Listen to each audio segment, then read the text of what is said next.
Praise the lord. మీ అందరికీ నా హృదయపూర్వక వందనాలు. మీరందరూ సంతోషంగా ఉన్నారని మన ప్రభు అయిన మన యేసయ్య కృపలో నూతనమైన వాగ్దానంతో ప్రతిదినము దేవుని పిల్లలుగా మనందరం ఎదురు చూస్తూ ఆయన నామమును ధ్యానించుకుంటూ జీవిస్తున్నట్టు మన జీవితంలో మన యేసయ్య ఎప్పుడు నివాసించాలని పుట్టి ఉన్న యేసయ్యను ఎప్పుడు జ్ఞాపం చేసుకుంటున్నాం మనమందరము కూడా. ఈరోజు మన ప్రభు అంటున్నాడు, నువ్వు భయపడకమో, కృప పొందితివి. ఆయన ద్వారానే నీకు అన్ని రక్షణ, కృప, ఆశీర్వాదాలు దిగివచ్చినని చెప్తున్న యేసయ్య. ఈరోజు మనందరము కూడా సంతోషంగా ఆనందంగా ఆయన కృపలో ఉంటున్న వారమే కదా. మీ కుటుంబంలో ఆయన ఆరోగ్యముగా కలిగి దేవుని నామమును గణపరుచుకుంటూ మయపరుచుకుంటూ నిత్యము ఆయన కోసము మీ హృదయములను ఆయన వైపు తిప్పి ఆయన స్తుతిస్తూ గణపరుస్తూ గంతులు వేస్తూ ఆనందిస్తూ దావీదులాగా ఆయనను ఆరాధించే వారు ఉంటున్నారా? ఆరాధన బిడ్డలుగా ఉంటూ ఆరాధించి స్తుతించే వారు ఉంటే దేవుడు ఎంతో సంతోషిస్తాడు. మన కోసం ఆయన పుట్టి ఉన్నాడు కదా, మనల్ని ప్రేమించినాడు కదా, ఈ లోకములో వచ్చి మానవ రూపములో వచ్చి దిగి వచ్చిన గొప్ప దేవుడి వెలుగు మనందరిలో ఉంటుంది కదా. దేవునికి స్తోత్రం. ఈరోజు ప్రభు మనల్ని ప్రేమించి మనకిచ్చినటువంటి వాగ్దానం లూకా సువార్త 1:30 భయపడకుము, దేవుని వలన నీవు కృప పొందితివి. భయపడకము, దేవుని వలన కృప పొందితివి.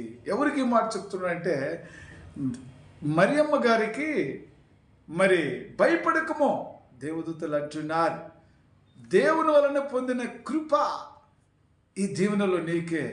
కాబట్టి నువ్వు భయపడవద్దు.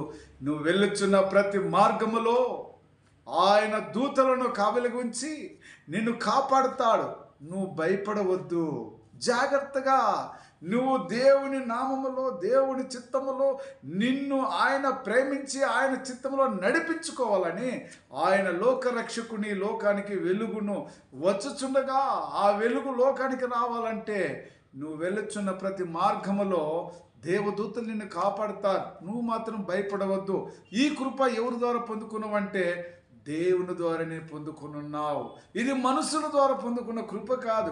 ఇది మనుషుల ద్వారా పొందుకున్న ఆశీర్వాదాలు కాదు. ఇది మనుషుల ద్వారా వచ్చే నీకు తొలి చూపులు కుమారుడు ఇవ్వబోచున్నాడంటే, ఆయన పుట్టబోచున్నాడంటే ఆయనను నువ్వు వెళుచున్న ప్రతి మార్గములలో ఆయన ఆజ్ఞాపించిన దూతలు కావలిగా ఉంటాయి. మరి ఆ యొక్క కుమారుణ్ణి ఏ విధంగా నువ్వు ఈ లోకములో మరి తొలి చూపుడు కుమారుని కనబోచుండగా నీకు అనేకమైన సమస్యలు వచ్చినప్పటికీ దేవదూతలు నిన్ను కాపాడుతాయి. మరి ఆయనను మరి లోకంలో మరి ఆయన వెలుగై వచ్చుచున్నాడు, లోకాన్ని వెలిగించటానికే వచ్చుచున్నాడు. అలాంటప్పుడు దేవుడే నీకు ఆ కృప ఇచ్చినాడంటే నువ్వు ఆయన భారమును నీలో ఉన్నట్టి ఒక ఆలోచన తలంపులు కూడా లోకంలో అవమానమని ఆలోచన చేయకు మేరీ అని చెప్పి కూడా దేవదూతలే ఆమెను ధైర్యపరిచి నిబ్బరపరిచి ఆమెతో మాట్లాడినారు. ప్రేమైన సహోదరి సహోదరులారా, ఈరోజు నువ్వు నేను కూడా ఆయన చిత్తములో మరి ఆయన ఈ లోకానికి ఎందుకు వచ్చినాడు, ఆయన ఈ లోకములో ఆయన గురించి సాక్ష్యం చెప్పటానికి, ఆయన సత్యము చెప్పటానికి ఆయన ఈ లోకములో ఒక కన్య గర్భము నుంచి లోకానికి వచ్చినాడు.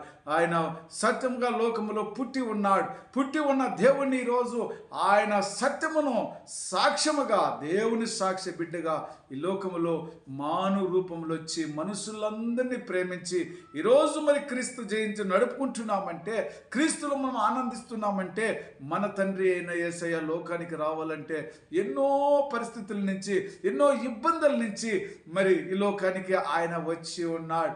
వచ్చి ఉన్నప్పటికీ కూడా సత్యమును, ఆయన సాక్ష్యాన్ని లోకానికి పంచాలంటే ఎన్నో ఇబ్బందులు పాలై ఉన్నాడు, ఎన్నో కష్టాలు పాలై ఉన్నాడు.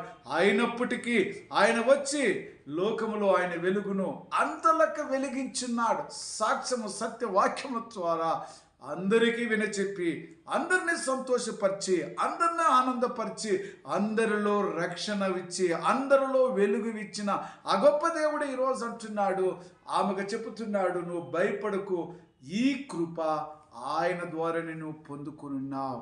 మరి అయితే ఆమెకు చెప్పినాడు, ఈ లోకంలో ఉన్న ప్రజలు అందరికంటే, స్త్రీలు అందరికంటే నువ్వు ధన్యురాలు అని ఆమెకు కూడా ఒక మాట చెప్పున్నాడు. ఈరోజు నువ్వు నేను కూడా ఆ కృప పొందుకున్నట్టయితే ఆయనకు సాక్ష్యంగా జీవించాలి. ఆయన సత్యములో అందరికీ వినచెప్పాలి. నువ్వు పుట్టి ఉన్నవంటే ఆయన కోసమే పుట్టి ఉన్నవని చెప్పి అనేక జనులకు ఆయన వెలుగును గురించి, ఆయన సాక్ష్యం గురించి, ఆయన సత్య బోధన గురించి మనం అందరికీ తెలియచెప్పాలి. క్రీస్తు పుట్టి ఉన్నాడు కదా, నువ్వు తెలుసుకున్నావు కదా. అనేక జనులకు కూడా లోకానికి మన పాపములను పరిహారం చేయటానికి లోక రక్షకుడు లోకానికి వచ్చినాడు. ఈరోజు మరి మన అందరికి కూడా సంతోషం, ఆనందమే కదని అందరితో మాట్లాడి ఉల్లాసంగా, సంతోషంగా నీ కుటుంబంలో నువ్వే రక్షించుకోలేకపోతే ఇతరులు ఎలా రక్షించుకోగలవు? కాబట్టి ఈరోజు మరి ప్రభు అంటున్నాడు, మీరందరిని రక్షించటానికి పరలోకముల నుండి భూలోకానికి దిగి వచ్చి అందరిలో వెలుగును వెలిగించిన గొప్ప దేవుణ్ణి ఈరోజు నువ్వు ఆరాధిస్తున్నావా, స్తుతిస్తున్నావా? అలా అయితే నీ సంఘములో అభివృద్ధి పరుచున్నాయి. అలాగైతే యేసు ప్రభు కూడా పరలోకములో ఎంతో ఆనందంగా, సంతోషంగా ఉన్నాడని మనమందరం నమ్ముదామా? అయితే దేవుని స్తోత్రం. చిన్న ప్రార్థన చేసుకుందాం. ప్రేమ కృపాధ్యం గల తండ్రి, పరిశుద్ధుడా, మీ నామములో మీ చిత్తములో తండ్రి, అయా ఇదైతే భయపడకు, ఇది దేవుని ద్వారా పొందిన కృపే.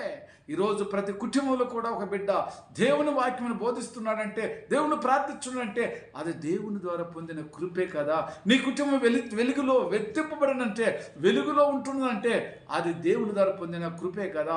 కాబట్టి ఆ కృపను పోగొట్టుకోకుండా నువ్వు నేను కూడా ఆయన వచ్చేంత వరకు ఆ వెలుగును వెలిగించిన దేవుణ్ణి జ్ఞాపము చేసుకోవాలి. దేవదూతలకు, కన్యైన మరియకు మరి ఆయనకు తోడుగా ఉండటానికి నేను తోడుగా ఉండాను, నువ్వేది నీకు కొత్త కాదని చెప్పినాడు.